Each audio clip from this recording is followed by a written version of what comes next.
Здравствуйте. На телеканале «Новый век» программа «Вызов 112» в студии Эльвира Фазлиева. И сегодня мы расскажем, как пассажирский автобус уничтожил конкурента в виде новенького автомобиля такси. Он не тормозил, он просто меня протаранил. Я чудом не сбил вот эту газовую опору. Крупная авария на улице Тетцевская. Одну догнали, второго не смогли. Она что, взяла? Она сама взяла, что делаете? Продавцы магазина задержали подростков, которых заподозрили в краже дорогого кофе. А также смертельная авария в Автограде. В результате дорожно-транспортного происшествия погиб пассажир автомобиля «Лада Ларгус». Подробности трагедии. Это и не только. Прямо сейчас.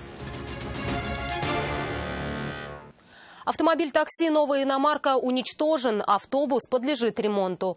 Таков исход крупной аварии, произошедшей сегодня утром на улице Тетцевская. Легковушка стояла на проезжей части, пропуская встречный поток, когда ее сзади на большой скорости протаранил пассажирский автобус.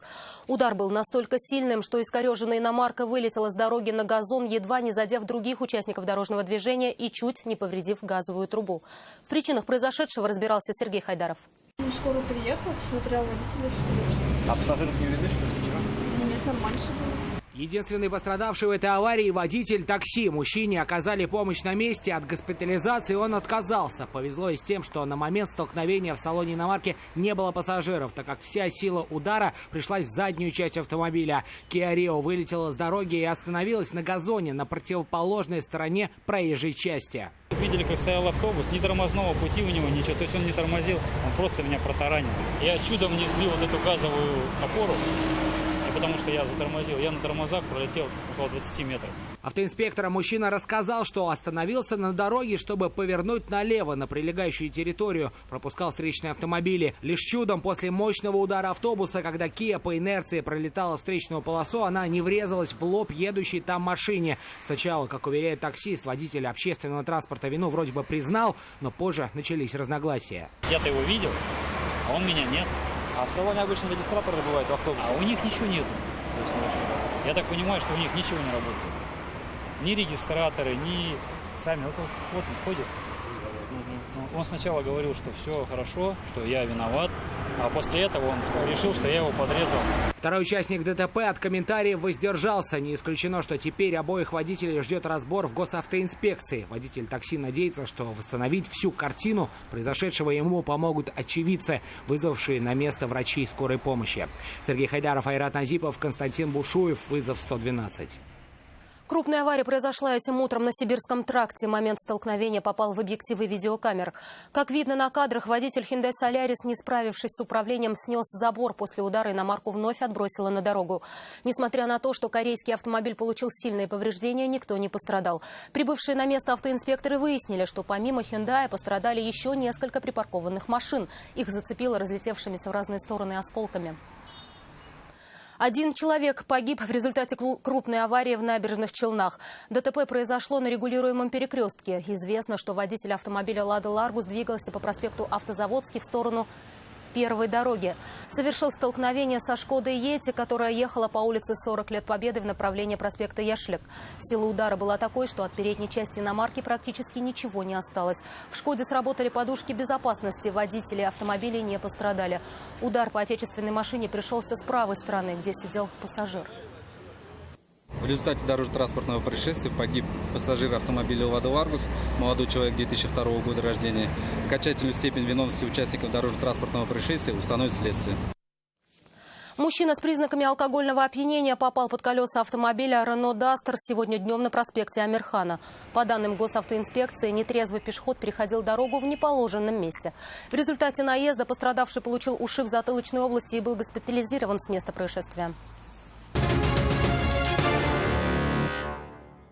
Одну девушку задержали по подозрению в краже нескольких банок дорогого кофе. Находившийся с ней молодой человек убежал. Продавцы одного из магазинов на улице Гагарина, увидев группу молодых людей у входа в магазин, стали за ними наблюдать. Внутрь зашли двое из них – парень и девушка. Как выяснилось позже, несовершеннолетняя. Взяли кофе, пронесли его мимо кассы и попытались скрыться. Кому еще возникли вопросы у правоохранительных органов, знает Рамиль Шайдуллин. Сотрудникам магазина удалось задержать ее одну. Молодой человек, который был с ней, убежал. Девочке нет 18 лет, но это решили продавцы не повод красть продукты. Они видели, как ко входу подошла группа молодых людей. Большинство остались на улице. Внутрь зашли двое – парень с девушкой. Они, говорят продавцы, взяли несколько банок дорогого кофе, принесли все мимо кассы и пустились на утек. Девушку задержали. Молодой человек с кофе смог убежать. Сотрудники магазина тут же нажали на тревожную кнопку. Она украла или он? И чё? Вот. И чё? Ну она что взяла? Она сама взяла, что ли? Вы что делаете? Где? Кого дурака увидел? Один из тех, кто оставался на улице, пытался заступиться за подругу. Выражение при этом самопровозглашенный защитник не выбирал. Полицейские несколько раз пытались его успокоить, но тщетно. До этого у правоохранительных органов к нему вопросов не было. Попроще себя ведите, пожалуйста, ладно? Настолько просто, насколько могу в твоем присутствии. Ты слишком все вальяжный, вольготный. Чего? Полицейским пришлось усмирять его пыл и ограничить движение, объяснив при этом почему. Ты совершил административное правонарушение согласно статьи 19.3 Кодекса административного правонарушения. Быстро выяснилось, что молодой человек уже был судим за вымогательство. Сейчас он отбывает условное наказание. И даже административное нарушение может приблизить его к реальному заключению. Обоих для дальнейшего разбирательства доставили в отдел полиции. Туда же пригласили и родителей девочки. Рамиль Шайдуллин, Нафиса Минязова, Наиль Абдуллин. Вызов 112. Боится за свою жизнь уже несколько месяцев. В нашу редакцию обратилась женщина, которая не знает, куда деться от угроз мужчины, который считает ее своей половинкой. Сама же женщина уверяет, что никаких отношений у них нет. Есть постоянные угрозы, сломанная челюсть, сгоревшая съемная квартира, за которую теперь должна деньги, и непроходящий страх. Реальность воплощения слов в дела пострадавшая прекрасно осознает. Мужчина не раз был судим и поднимал руку на нее. В полиции уверяют, он под надзором. Но женщину это почему-то не успокаивает. Вся история у Нафисы Минязовой. Угрожает расправиться с моей семьей, начиная с мамой, с папой, сестрой. Последний раз сказал, что он приедет, и я уже буду трупом. В страхе эта женщина живет больше 2 месяцев. Того, кто ей угрожает, знает, но, как понимает, не сильно хорошо. 45-летний мужчина, неоднократно судимый, рассказывает, женщина не раз говорил, что и как с ней будет делать. Познакомилась с ним в социальных сетях, общались, но спустя время узнала, что он в этот момент отбывал наказание в местах лишения свободы. Тогда, говорит, начались первые угрозы. Когда освободился, попросил снять квартиру. Сам не мог ни денег, ни документов. Спустя пару дней, 17 марта, во время внезапной ссоры ударил женщину кулаком по лицу. Ее госпитализировали с переломом нижней челюсти в 2 местах. Соседка нам звонит и говорит, что скандал. Потом, говорит, подъехала скорая помощь и полиция. Его не забрали, а скорая забрала ее. Когда сегодня я у него спросила, он сказал, что я ее застал с мужиком, я ей сломал челюсть. Сутки спустя, 18 марта, в съемной квартире вспыхнул пожар. Мужчина тогда был сильно нетрезв. А что вы ругаете? Тебе сказали, не подходи ко мне. Ты что, на мне рекламу хочешь сделать, что ли? Квартира сгорела полностью. По документам арендатора пострадавшая женщина, которая в тот момент была в больнице. Ей как раз делали операцию, соединяли сломанные кости. Причиной пожара дознаватели назвали неосторожное обращение с огнем. Он один был, да. В общем, в пьяном состоянии, курил везде. Он стоял на балконе, похоже, здесь все горело. Он был неадекватный, был пьяный. О том, что сказала ему свой адрес, женщина, говорит, пожалела уже давно. От настойчивости агрессивного ухажера не знает, куда деваться. Он приходил ко мне во двор, даже дворница видела, что он ходил, стучал по машине даже.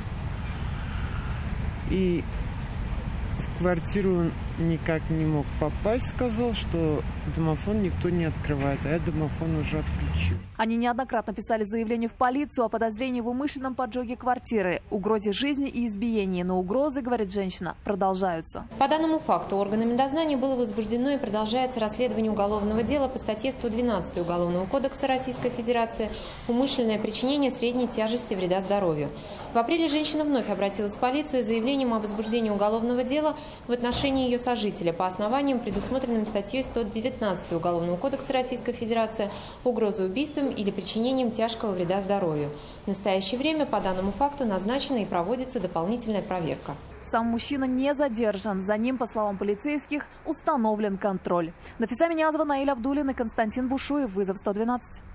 Это все, о чем успели вам рассказать. В студии была Эльвира Фазлиева. До встречи и не бросайте вызов судьбе. Вдруг она его примет.